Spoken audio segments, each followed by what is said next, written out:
네, 주제 넘었습니다. 그렇죠. 네, 안산 당원갑 고영인 의원입니다. 이윤성 한국보건의료인 국시원장님께 묻겠습니다. 네, 오늘 여러 지적을 받으셨고 그동안 뭐 법의학자로서 사회적 존경도 많이 받고 있는 얘기를 들었습니다. 근데 지금 그 번익위를 찾아가서 하셨던 말씀과 관련해서 사회적 파장이 크고 이거는 앞으로 우리 사회의 원칙 그리고 앞으로 의료 체계에 대한 발전 방향을 바로잡기 위해서 중요하기 때문에 다시 한번 묻겠습니다. 네. 한국보건의료인 국시원장의 역할은 무엇입니까? 그러니까 국시원의 역할이 뭡니까? 예, 보건복지부 장관이 시행하는 각종 자격 면허 시험을 시행하고 그리고 관련된 연구를 하고 등등 교육을 하는 그런 역할을 하고 있습니다. 네, 그러니까 시험에 대한 관리 감독, 그다음에 네. 관련된 연구 네. 뭐 이렇게 압축할 수 있겠네요. 네. 이번에 그 권익위원장님을 찾아가서 정확히 뭐라고 말씀하셨습니까? 예, 다시 말씀드리면 그 시험이 어떻게 시행되는지에 관한 팩트를 설명드리러 갔었고요. 그리고 여러 의원님들이 지적한 바와 같이 시험을 보게 되지 않으면 어떤 일이 생기는지에 대한 개인적인 의견을 물어서 여러 가지 의견을 그러니까 그 단순한 국시 체계에 대한 설명만이 아니고 네. 언론에 나와 있는 것만 해도 한 해 의료 공백이 아닌 순차적으로 수년간에 걸친 의료 시스템의 연쇄적 붕괴가 예상된다 이렇게 네. 얘기하셨죠. 네, 그래서 그런 솔로몬의 취지의 말을 지혜를 했습니다. 발휘해달라. 그러니까 사실상 의료계에 오래 계셨고 여러 가지 상황 속에서 의료 시스템의 붕괴를 권익위원장한테 얘기를 하면서 어쨌든 시험은 다시 볼 수 있게 해달라 이런 얘기를 하신 건 분명하죠. 뭐 붕괴 뭐 이런 말은 아니, 하지 않았고요. 제 개인적인 소신이 시험을 보는 게 좋겠다는 언론에 생각을 나온 얘기가 하신 말씀이 아닌가요? 그러면 이거 확인할까요 다시? 아니 제가 말씀드리겠습니다. 아니, 그러니까 그 그런 대답을 개인적인 의견을 그러니까 이 피력은 말씀을 했고요. 하셨어요, 안 하셨어요? 예, 했습니다. 예, 했죠.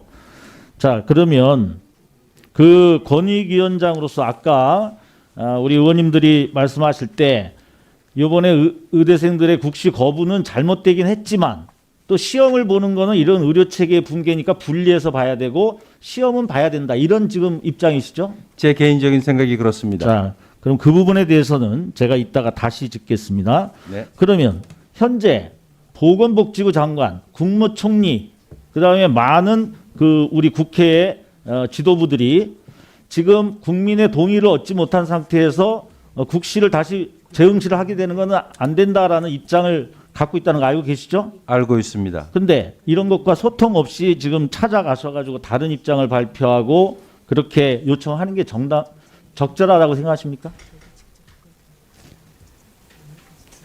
네, 주제 넘었습니다. 그렇죠. 그 국시원장님의 역할은 지금 보건복지부 산하 단체장이시죠. 네, 그렇습니다.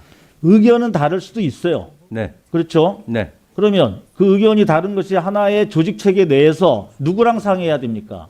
가서 보건복지부 장관님한테 의논을 하고 본인의 의견을 피력할 수는 있어요. 근데 권익위는 우리 사회에서 결론 나지 않는 문제, 갈등이 있는 문제들을 중재하고 하는 역할인데 왜 분명히 보건복지부 산하 단체장으로 계신 분이 거기 가가지고 그런 본인의 소신이라고 이런 것들을 피력하는데 이건 도저히 저는 납득이 안 된다고 생각합니다. 인정하십니까? 네, 인정하겠습니다. 좋습니다. 제가 볼 때는 아무리 소신과 의견이 있다 하더라도 완전히 이것은 권익위를 찾아가서 이런 발언하는 건 번지수를 잘못 찾은 거고요. 위원장으로서의 국시원장으로서의 본분이 아니다라고 하는 것을 분명히 하겠습니다. 자, 그러면 아까 이 분리 문제를 좀 들여다보면요. 우리가 어떤 학생들이 뭔가를 잘못했을 때 선생님들이 벌을 주는 거는 단순히 아이들을 미워서 하는 게 아니죠. 그 아이들이 제대로 되게 하기 위해서 경우에 따라서 벌을 줄 수가 있습니다. 그런데 잘못은 잘못이고 벌은 줘서는 안 된다. 이렇게 분리가 가능합니까? 네?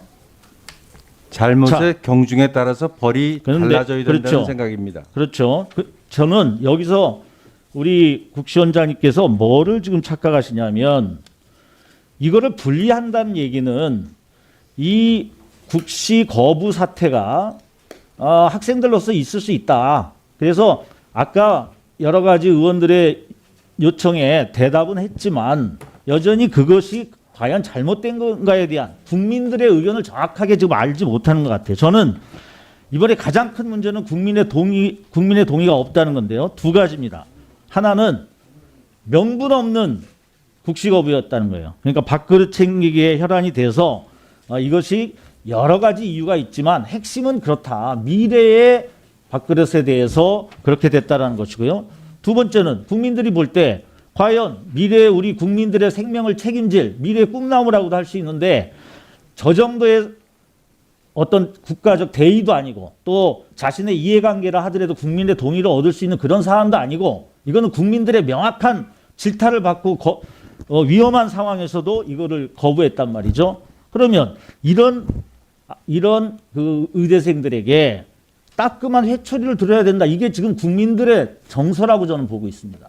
이것을 정확하게 알지 못하시고 이것을 단순하게 학생은 학생이니까 빨리 의료 책임하는 문제한다면 그것을 분명히 알면서도 이 문제를 야기시킨 것에 대한 우리가 정확한 교육이 안 된다고 저는 보고 있습니다. 특히 지금 이번에 코로나가 재유행 와중에 의사 파업으로 응급실을 헤매다가 길거리에서 죽은 분들이 있어요. 알고 계시죠? 잘 모르시나요? 길거리라는 건 제가 은유적 표현이지만 네. 어쨌든 병원을 못 찾아서 그렇게 된 사례들이 있고요. 자, 이런 상태에서 지금 이번에 의사협회가 그런 뭐 국가 미응시로 빚어질 사회적 손실과 혼란에 눈 감은 채 정부가 자존심만 세우려고 한다. 여당은 일부 극성 지지자의 정서를 국민 대다수의 생각인 것처럼 포장한다. 아까 여론조사에서도 나왔었고, 그래서 이것이 국민의 소수의 의견이 아니고, 그리고 국가가 이것이 자존심을 세우려고 하는 그런 문제가 아니라 분명하게 이게 원칙을 세우는 문제입니다. 근데 의사협회가 이러한 부분들은 방치한 채 그 국시 거부를 사회적 손실이나 혼란 이렇게 운운할 자격이 없다. 저는 이렇게 보고 있는 겁니다. 그래서 지금 우리가 다들 많이 지적이 됐지만 그런 국민적 동의가 안 돼 있다는 거. 그다음에 국가고시가 다른 고시와 형평성이 맞지 않다는 거. 만약에 이번에 붕괴가 된다면 이 국가고시를 앞으로 어떻게 치를지에 대해서도 오히려 더 심각하게 고민하셔야 된다고 생각하고요. 또 이번에 모든 사과라든가 또는 응실해달라는 여러 가지 요청이라든가 이런 것이 본인들의 반성과 앞으로 어떤 의대인으로서 자신들의 본분을 생각하는 것이 아니라 뒤에 숨어서 하는 이런 모습들은 국민들이 결코 그냥 넘어가서는 안 된다고 지금 생각하고 있다는 겁니다. 그래서 우리가 모든 아이들, 그냥 어린아이들도 아니고 모든 행동에 그 결과가 따른다라는 그런 교훈들을 이번에 가져야 된다는 생각이고요. 제가 그 분리 부분에 대해서 그런 생각도 할 수 있지만 국민들의 전반적인 정서를 잘 생각하고 그 분노가 뭔지를 우리 국회의장님 잘 연구해 보았습니다. 네, 깊이 새기겠습니다.